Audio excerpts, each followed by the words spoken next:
நான் பேசிக்கிட்டாங்க அவங்க. இவங்க 3 பேரு கால் கிட்ட மட்டும் அவ்வளவா மீன் எதுவுமே பண்ணல. என்னுடைய தங்கச்சி பையன் கால்ல மட்டும் எல்லா மீனும் இருக்கு. இப்ப நடுவுல இருக்கிற என்னுடைய தங்கச்சி பொண்ணு அடிக்கடிக்கு கால் வெளிய எடுத்து மறுபடியும் தண்ணி உள்ள ஊத்துது. அப்படி ஆகும் பொழுது, இந்த பக்கம் இருக்கிற இந்த 2 பேருக்குமே அந்த மீனு அது கால டச் பண்ணும்போது எல்லாமே கலைஞ்சு போயிடுது.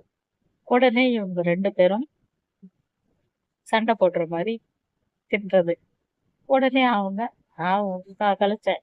அதுக்கு தான் கலைச்சு விட்டேன்." இப்படியெல்லாம் அவங்க பேசிட்டு இருக்காங்க. சண்டைன்னா சும்மா சண்டை தான்.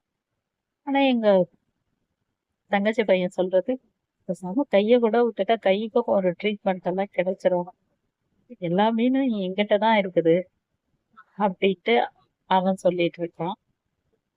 இது எவ்வளோ நேரம் அவங்க இருந்தாங்கன்னு தெரியல. பாருங்க, இவங்கலாம் எங்க தம்பியே இந்த மாரி சின்ன சின்ன சண்டைகள்னா வீட்லலாம் எப்படியெல்லாம் இருப்பாங்க.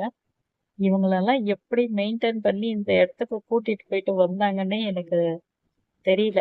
ஏன்னா, நல்லாவே இருப்பாங்க. திடீர்னு சண்டை மாட்டிக்குவாங்க. அடுத்தது இந்த இடத்துல பாருங்க. 3 பேரு கீழவே இது போல குதிச்சிருக்கலாம்.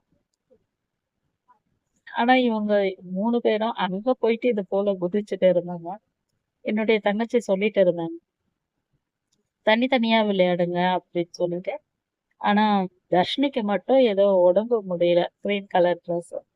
அவங்களால எல்லாரு கூடயுமே விளையாட முடியல. இருந்தாலும் இவங்க 3 பேரும் நாங்களும் எப்படியாச்சும் குதிப்போம் அப்படின்ட்டு. இது போல 3 பேருமே குதிக்கும்போது கரெக்ட்டா இருக்கிறாங்க. ஆனா தனித்தனியா இருக்கும்போது அவங்களால முடியல. அது சின்னது எகிறி எகிறி குதிக்குது பாரு வர்ஷினி. அது எங்கேயோ தானா போயினுக்குது. எனக்கு அது ஒரு பயம். ஐயோ! அது மெலிசா இருக்குது. இப்படி எகுறுதே அப்படின்ட்டுன்னு. எல்லாரும் சந்தோஷமா இருந்துட்டு வந்தாங்க. ஆனா எங்க எகிறி மொத்த பேரையும் எழுந்து கீழ விழுந்துருவாங்களோன்ட்டு நானு உண்மையாவே வீடியோல பயந்துட்டேன். ஆனா இந்த வீடியோ எடுத்து முடிச்சுட்டாங்கன்னு எனக்கு தெரியல. வீடியோ பார்த்த பிறகு ஐயோ! குழந்தைங்க விழுந்துற போறாங்க அப்படின்னு. நான் இவ்ளோ பெரிய பசங்க ஆயிட்டும் இவங்கள எல்லாரையுமே குழந்தைங்க தான் சொல்லுவேன். என்னுடைய தங்கச்சி பசங்களும் சரி, என் தம்பி பசங்களும் சரி. எல்லாரையுமே நான் இவ்ளோ பெரிய பசங்களாயிட்டும் குழந்தைங்க தான் சொல்லுவேன். எங்க அப்பா எல்லாம் சொல்லுவாங்க.